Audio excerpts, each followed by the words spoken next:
Ikiwa ujumbe unatoka kwa Mungu, lazima uwe wazi na wazi kama Uislamu. Fikiria hili, Mungu anawaumba wanadamu kisha anawatumia ujumbe. Je, huu ujumbe ungekuwa wa fumbo, umeandikwa kwa lugha ya siri au kuhifadhiwa tu na wachache waliochaguliwa? Au ungekuwa wazi na unaoeleweka kwa wote? Mantiki inasema, ikiwa Muumba anatuma ujumbe, lazima umfikie kila mwanadamu. Na hivyo ndivyo Uislamu unavyofanya. Hakuna wapatanishi, hakuna ukasisi, hakuna kizuizi kati yako na Muumba wako. Qur'ani inasomwa, inatafsiriwa na kujadiliwa waziwazi. وَلَقَدْ يَسَّرْنَا الْقُرْآنَ لِلذِّكْرِ فَهَلْ مِن مُّدَّكِرٍ.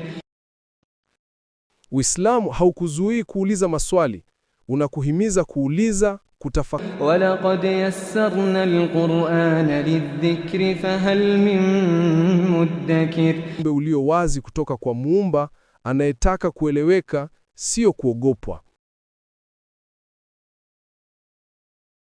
Uliza swali lako sasa, kiongozi wa kweli wa imani atajibu kwa uwazi na heshima.